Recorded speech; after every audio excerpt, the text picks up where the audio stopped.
Welcome to Vivaan study.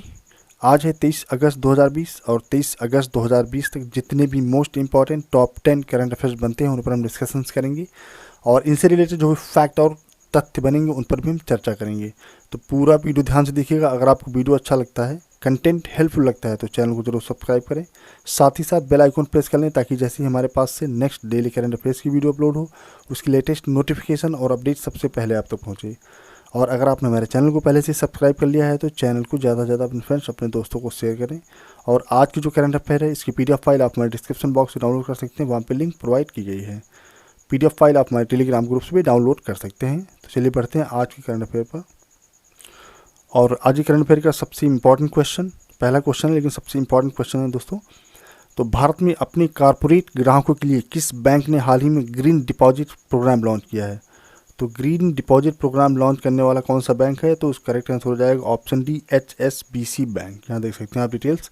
HSBC bank ने अभी हाल ही में ग्रीन डिपॉजिट प्रोग्राम लॉन्च किया है और भारत में ग्रीन डिपॉजिट प्रोग्राम अपनी तरह का पहला और एकमात्र प्रोग्राम है। और गाइस आप यहाँ पे इमेज के माध्यम से भी समझ सकते हैं कि launches green deposit programme to finance eco friendly project किसने किया है? HSBC बैंक ने। Launches green deposit programme to finance eco friendly project. और गाइस अगर आप यहीं पे बात करते हैं कि जो ग्रीन डिपॉजिट प्रोग्राम है इसको लॉन्च करने का उद्देश्य क्या है, इसके पीछे रहस्य क्या, रीज़न क्या है? तो इस यूनिक पहल का उद्देश्य अक्षय ऊर्जा, जो सोलर एनर्जी होती है, सोलर एनर्जी, क्लीन ट्रांसपोर्टेशन जो होता है और अन्य इको फ्रेंडली पहल के लिए फाइनेंस करना और उसे बढ़ावा देना है। तो ये बैंक HSBC बैंक क्या होगी, जो कारपोरेट लोग होते हैं, जो कॉर्पोरेट ग्राहक होते हैं अपने HSBC बैंक के, वो अपने जो है कस्टमर्स को क्या अक्षय ऊर्जा, क्लीन ट्रांसपोर्टेशन और अन्य इको फ्रेंडली पहल के लिए फाइनेंस करेगी। जो भी यानी कि वो बिजनेस कर रहे होंगे या बिजनेस करना चाहते हैं उसको बढ़ावा देने के लिए, उसको आगे प्रेरित करने के लिए वो उस पर जो है फाइनेंस देंगे, फाइनेंस करेंगे। तो ये इसका मेन मोटो है। और यहाँ बात हो रही, जिक्र हो रहा है HSBC बैंक का, तो HSBC बैंक के बारे में देख लेते हैं। हेडक्वार्टर कहाँ है? London, United Kingdom. और मुख्य कार्यकारी अधिकारी कौन है? Noel Quinn. और संस्थापक कौन है? Thomas Sutherland. और स्थापना कब की गई थी? 3 मार्च 1865 में हांगकांग में इसकी स्थापना की गई थी। ठीक है। और यहाँ पर अगर हम बात करें ऑप्शंस में तो लिखा है HDFC बैंक। तो HDFC बैंक के CEO कौन है? आदित्य पुरी हैं वर्तमान में। और हेडक्वार्टर कहाँ? मुंबई। और इसकी स्थापना कब की गई थी? 1994 इंडिया में। नेक्स्ट है केनरा बैंक। तो केनरा बैंक का हेडक्वार्टर बेंगलुरु में है और इसके मुख्य कार्यकारी अधिकारी कौन है? लिंगम वेंकांत प्रभाकर। और इसके संस्थापक अम्बेलाल सुब्बाराव। और इसकी स्थापना की गई कब गई थी? 1 जुलाई 1906 में। संस्थापक क्या बताया गया मैंने? अम्मेबल सुब्बाराव। और नेक्स्ट क्या है जहाँ पे? Yes bank. यस बैंक की अगर बात करें तो इसके मुख्य कार्यकारी अधिकारी हैं प्रशांत कुमार और इसका मुख्यालय मुंबई में है। संस्थापक राणा कपूर और इसकी स्थापना 2004 में की गई थी। तो ये थे इसके फैक्ट और डिटेल्स। तो मोस्ट इम्पॉर्टेंट क्या रखेंगे कि मतलब ग्रीन डिपॉजिट प्रोग्राम किसके द्वारा लॉन्च किया गया? HSBC बैंक के द्वारा। और इसको लॉन्च करने का उद्देश्य क्या है? इसका उद्देश्य ये है कि जो इसके जो कॉरपोरेट कस्टमर्स हैं या इसके जो अपने कॉरपोरेट ग्राहक हैं उनको अक्षय ऊर्जा, क्लीन ट्रांसपोर्टेशन और अन्य इको फ्रेंडली पहल के लिए इनको फाइनेंस करना है ताकि ये लोग आगे बढ़ सकें। चलिए बढ़ते हैं नेक्स्ट क्वेश्चन पर। Next question guys, Haryana CM Manohar Lal Khattar ने कितने नए मॉडल संस्कृत स्कूल खोलने के लिए मंजूरी दे दी है? जो नए मॉडल के जो संस्कृत के स्कूल हैं, संस्कृत को विद्यालय खोलने के लिए मंजूरी दे दी है। तो कितने विद्यालय खोले जाएंगे हरियाणा में? तो हरियाणा सरकार ने जो मंजूरी दी है 108 विद्यालय खोलने के लिए। इसका करेक्ट आंसर हो जाएगा ऑप्शन C, 108। तो हरियाणा CM मनोहर लाल जो खट्टर हैं वर्तमान में जो चीफ मिनिस्टर हैं, मुख्यमंत्री हैं, उन्होंने 108 मॉडल संस्कृत स्कूल खोलने के लिए मंजूरी दे दी है। और ये 108 नए अंग्रेजी मीडियम सरकारी model Sanskrit senior secondary school खोलने के लिए इसकी परमिशन दी है। साथ ही बैक फ्री स्कूल 1000 सरकारी मॉडल संस्कृति प्राथमिक विद्यालयों की स्थापना के लिए भी इन्होंने मंजूरी दी है। तो मोस्ट इम्पॉर्टेंट चीज़ क्या है यहाँ पे? ये बहुत अच्छी पहल है जो हरियाणा सरकार ने की है। तो यहाँ पर जो है मॉडल संस्कृत स्कूल खोले जाएंगे जो अभी तक पूरी तरह से थे लेकिन वो पूरी तरह मॉडर्न नहीं थे या उसमें कोई डेवलपमेंट नहीं था। तो अभी ये हाल ही में कोशिश की गई है, ये पहल की गई है हरियाणा सरकार के द्वारा। तो यहाँ पे हरियाणा में 108 विद्यालय खोले जाएंगे जो मॉडल संस्कृत स्कूल होंगे। इसके लिए गवर्नमेंट की परमिशन दे दी गई है। और यहाँ बात हो रही हरियाणा की, तो हरियाणा की अगर बात करें तो कैपिटल कौन क्या है, चंडीगढ़। मुख्यमंत्री वर्तमान में कौन है, मनोहर लाल खट्टर। और वर्तमान में गवर्नर कौन है, सत्यदेव नारायण आर्य। तो हरियाणा के गवर्नर सत्यदेव नारायण आर्य। चलिए बढ़ते हैं नेक्स्ट क्वेश्चन पर। तो गाइस नेक्स्ट क्वेश्चन है, फेसबुक के सीईओ यानी मुख्य कार्यकारी अधिकारी जो मार्क जुकरबर्ग हैं, इनकी संपत्ति $100 अरब के पार होने के साथ वे दुनिया के कौन से अमीर व्यक्ति बन गए हैं। तो ये बन गए हैं तीसरे अमीर व्यक्ति, दुनिया के तीसरे अमीर व्यक्ति हैं मार्क जुकरबर्ग जो फेसबुक के सीईओ हैं।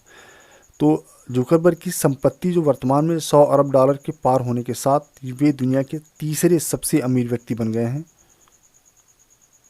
तो ये हैं मार्क जुकरबर्ग जिनका जिक्र किया जा रहा है यहाँ पे क्वेश्चन में, और ये फेसबुक के सीईओ हैं और अभी दुनिया में तीसरे स्थान पर इनका नाम आया है जो सबसे ज़्यादा अमीर व्यक्ति बने हुए हैं। और हाल ही में एक ही दिन में सीईओ जो मार्क जुकरबर्ग हैं जिनका जिक्र यहाँ पे हो रहा है, इनकी नेटवर्थ $2.3 अरब बढ़ गई है, यानी $2.3 अरब एक ही दिन में बढ़ गई है। तो बहुत इंपॉर्टेंट चीज़ है कि मतलब याद रखेंगे तीसरा स्थान प्राप्त हुआ या तीसरे अमीर व्यक्ति हैं विश्व में मार्क जुकरबर्ग। चलिए बढ़ते हैं नेक्स्ट क्वेश्चन पर। नेक्स्ट क्वेश्चन गाइस, किस संस्थान ने classical and folk art academy की शुरुआत की। तो classical and folk art academy की शुरुआत की है IIT Kharagpur. Option D correct हो जाएगा। तो ये नेशनल एजुकेशन पॉलिसी 2020 को अपनाते हुए जो आईआईटी खड़गपुर है, ये नेशनल एजुकेशन पॉलिसी 2020 को अपनाते हुए इसने जो है classical and folk art academy की शुरुआत की है। और आईआईटी में यह खुद का पहला कोर्स है जिसका उद्देश्य छात्र छात्राओं को रचनात्मक प्रतिभा को बढ़ावा देना है। तो ये जो एकेडमी है इसका मेन उद्देश्य क्या होगा, छात्र और छात्राओं जो स्टूडेंट होंगे या जो पढ़ने वाले छात्र छात्राएं होंगी उनको क्या है, रचनात्मक प्रतिभा को बढ़ावा देना है। तो इससे काफ़ी छात्र छात्राओं को लाभ मिलेगा। और ये फोक जो एक प्रकार का क्लासिकल जो डांस वगैरह होता है, क्लासिकल डांस, और एक फोक आर्ट एकेडमी की तरफ से जो बढ़ावा दिया जा रहा है, इससे काफ़ी स्टूडेंट को लाभ मिलेगा, फ़ायदा मिलेगा। तो इसका मेन उद्देश्य यही है कि छात्र छात्राओं को रचनात्मक प्रतिभा को बढ़ावा दिया जाए। तो ये कौन कर रहा है, ये आईआईटी खड़गपुर कर रहा है। तो आईआईटी खड़गपुर की अगर बात करें तो इसकी स्थापना यानी इसको स्टेब्लिश कब किया गया था, 1951 में। और वर्तमान में चेयर कौन है, संजीव गोयनका। डायरेक्टर वीरेंद्र कुमार तिवारी। और लोकेशन क्या है, खड़गपुर वेस्ट बंगाल। खड़गपुर वेस्ट बंगाल में है। जो आईआईटी खड़गपुर इस कहाँ एग्जिस्ट करता है, ये वेस्ट बंगाल में एग्जिस्ट करता है। और आईआईटी खड़गपुर ही classical and folk art academy की शुरुआत कर रहा है। चलिए बढ़ते हैं नेक्स्ट क्वेश्चन पर। नेक्स्ट क्वेश्चन, भारत जैविक किसान के मामले में कौन से स्थान पर है। भारत जो है जैविक किसानों के मामले में कौन से स्थान पर रहा, जबकि जैविक खेती के तहत क्षेत्र के लिए 9 स्थान पर रहा है। जैविक खेती के लिए भारत जो है 9वें स्थान पर रहा है, लेकिन जो जैविक किसानों के मामले में भारत कौन से स्थान पे है, तो ये हो जाएगा पहले स्थान पर। करेक्ट आंसर हो जाएगा ऑप्शन ए। तो भारत जो है जैविक किसानों के मामले में जो है पहले स्थान पर रहा, जबकि जैविक खेती के तहत क्षेत्र के लिए 9वें स्थान पर रहा। और यहाँ पे अगर हम एडिशनली बात करें इस क्वेश्चन में, तो एडिशनल में भारत का सिक्किम जो राज्य है, सिक्किम स्टेट जो है पूरी तरह से जैविक बनने वाला विश्व का पहला राज्य बन गया है। तो यहाँ मोस्ट इम्पॉर्टेंट क्वेश्चन क्या बनता है कि सबसे कौन सा ऐसा राज्य है विश्व में कौन सा राज्य ऐसा है जो पूरी तरह से जैविक बन गया है विश्व में। तो सिक्किम राज्य जो है पूरी तरह से जैविक बनने वाला विश्व का पहला राज्य बन गया है। याद रखेंगे या इसको कहीं नोट करते चले आप, सिक्किम को याद रखेंगे। चलिए बढ़ते हैं नेक्स्ट क्वेश्चन पर। Next question guys, sport eyewear brand Oakley, sport eyewear brand जो ओकली कंपनी है, इसने क्या किस क्रिकेटर खिलाड़ी को भारत में 2 साल के लिए अपना ब्रांड एम्बेसडर नियुक्त किया है। तो ओकली जो कंपनी है ये एक क्या है, स्पोर्ट आईवेयर ब्रांड कंपनी है जो क्या बनाती है, सनग्लासेस बनाती है और जो लग्जरियस जो है ऑब्जेक्ट होते हैं उनको तैयार करती है, जो एक क्वालिटेटिव ऑब्जेक्ट तैयार करती है। जैसे ये हो गया आपके सनग्लासेस हो गए, और बहुत सारी चीज़ें तैयार करती है कंपनी। तो इसने क्या भारत में किसे अपना जो है अभी हाल ही में ब्रांड एम्बेसडर नियुक्त किया है? तो इस रोहित शर्मा को ओकली कंपनी ने क्या किया है, जो है रोहित शर्मा को 2 साल के लिए अपना ब्रांड एम्बेसडर भारत में नियुक्त किया है। और रोहित शर्मा की खास तौर पर स्पोर्ट लेंस के लिए तैयार किए गए पेटेंट प्रेस तकनीक से लैस ओकली आईवेयर पहने होंगे। तो ऐसे ये हैं रोहित शर्मा जो भारतीय क्रिकेटर हैं, और इन्हीं जो है ओकले कंपनी ने 2 साल के लिए अपने जो अपनी कंपनी में ब्रांड एम्बेसडर इनको नियुक्त किया है। और ब्रांड एम्बेसडर के तौर पर क्या यूज़ करेंगे? ये स्पोर्ट लेंस के लिए तैयार किए गए जो पेटेंट होते हैं, जो पेटेंटेड प्रेस तकनीक से लैस ओकले आईवीआर पहने होंगे। और यहाँ पे जिक्र हो रहा है ओकली कंपनी का। तो ओकली के बारे में अगर बात करें तो इसकी स्थापना 1975 में हुई थी। संस्थापक कौन है? जिम जन्नार्ड। हेडक्वार्टर कहाँ है? California, United states. और चेयरमैन कौन वर्तमान में? जिम जन्नार्ड ही हैं।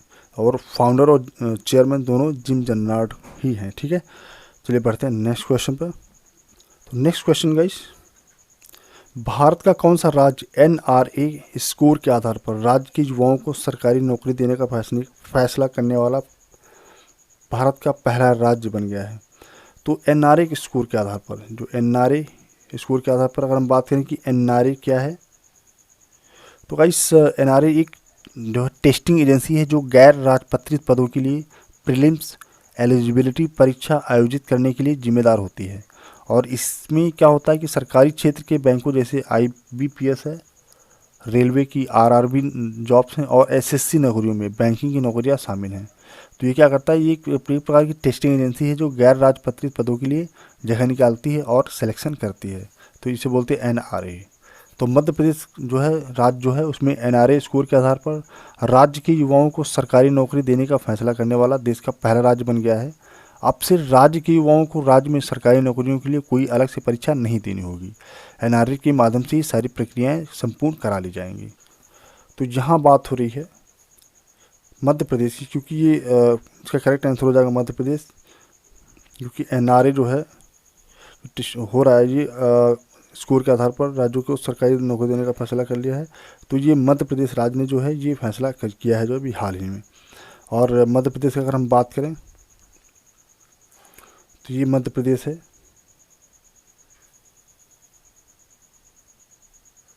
तो इस मध्य प्रदेश की जो कैपिटल है वो है भोपाल। और गवर्नर कौन है वर्तमान में? आनंदीबेन पटेल।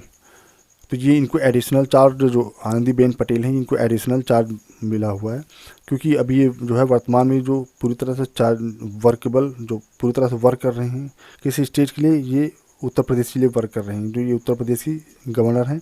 और इन्हें एडिशनल चार्ज जो है यहाँ दिया गया है आनंदीबेन पटेल को जो है मध्य प्रदेश का, क्योंकि लालजी टंडन जो यहाँ के गवर्नर थे उनका भी हाल ही में निधन हो गया है, तो उनकी जगह इनको जो है एडिशनल चार्ज दिया गया है।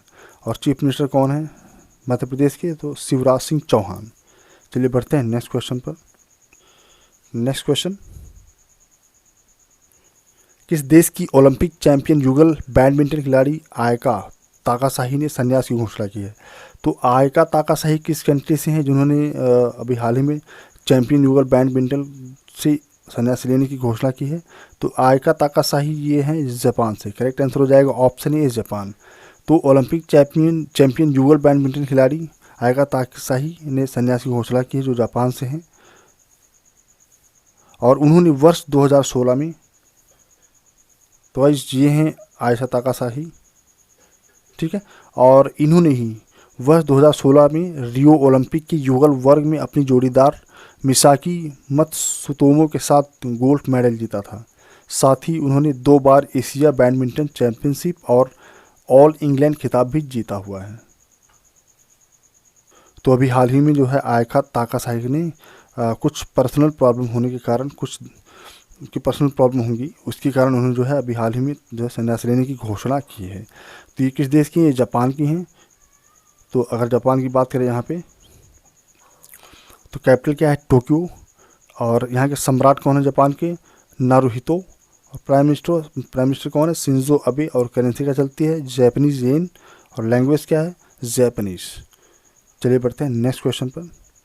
नेक्स्ट क्वेश्चन गाइस, किस मंत्री ने महाराष्ट्र के रायगढ़ और छत्तीसगढ़ के जगदलपुर में ट्राई फूड प्रोजेक्ट के तृतीय प्रसंस्करण केंद्रों का शुभारंभ किया है? तो कौन से ऐसे मंत्री हैं केंद्र सरकार के जिन्होंने ट्राई फूड प्रोजेक्ट के तृतीय प्रसंस्करण के केंद्रों का शुभारंभ किया है? तो करेक्ट आंसर हो जाएगा ऑप्शन ए, अर्जुन मुंडा। और अर्जुन मुंडा कौन है? तो इनकी बात करें तो आदिवासी मामलों के केंद्रीय मंत्री हैं अर्जुन मुंडा। तो गाइस आप देख सकते हैं यहाँ पे ये हैं अर्जुन मुंडा, श्री अर्जुन मुंडा।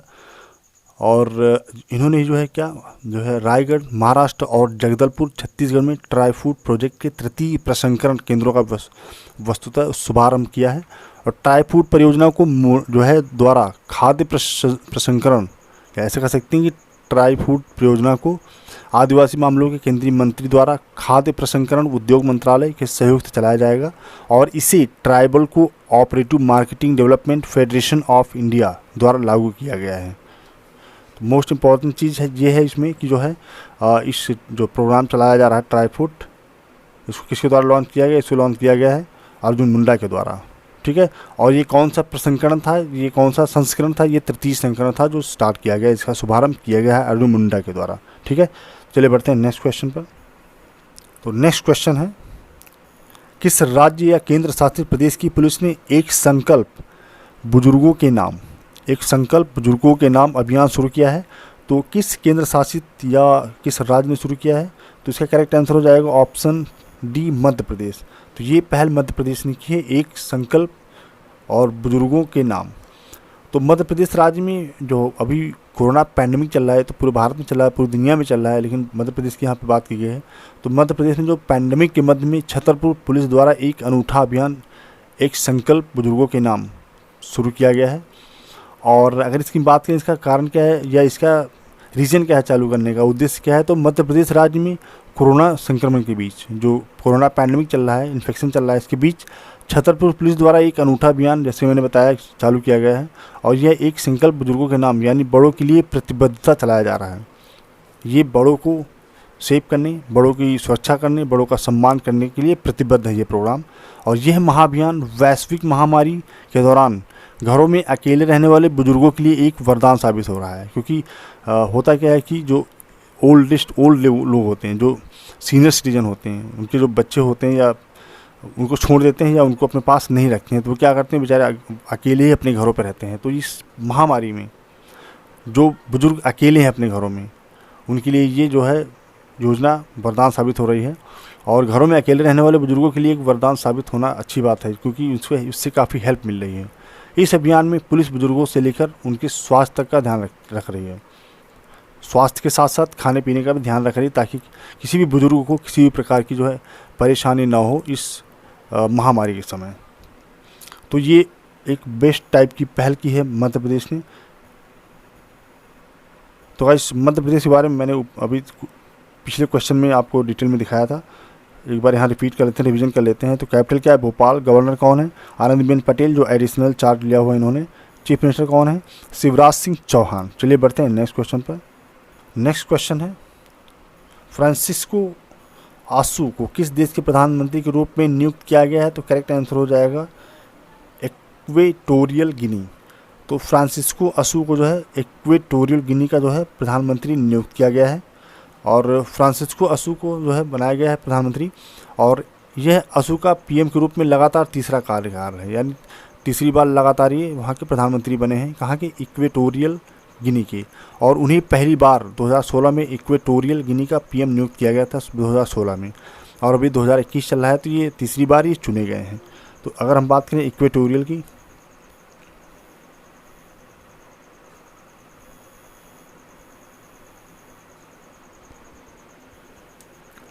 तो इस इक्वेटोरियल कंट्री वर्ल्ड में यहाँ पे एग्जिस्ट करती है, आप देख सकते हैं स्पॉट। और ये एक साउथ अफ्रीकन कंट्री है। और इसकी अगर हम बात करें तो यहाँ पर आप स्क्रीन पर देख सकते हैं,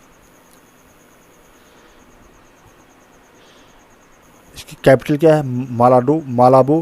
प्रेसिडेंट कौन है? Teodoro Obiang Nguema Mbasogo. Language क्या है? स्पेनिश, फ्रेंच, पुर्तगीज़, यहाँ पे कई लैंग्वेजेस चलती हैं। और करेंसी क्या है? Central African Frank. ठीक है गाइस, तो ये थी आज की करंट अफेयर। तो गाइस आज की करंट अफेयर से रिलेटेड कोई क्वेरी, कमेंट, सजेशन, एडवाइस अगर आप देना चाहें तो हमारे कमेंट बॉक्स में आप दे सकते हैं, उसके अकॉर्डिंग वीडियो में इंप्रूवमेंट किया जाएगा। तो मिलते हैं कल की करंट अफेयर में, तब तक के लिए थैंक यू सो मच। जय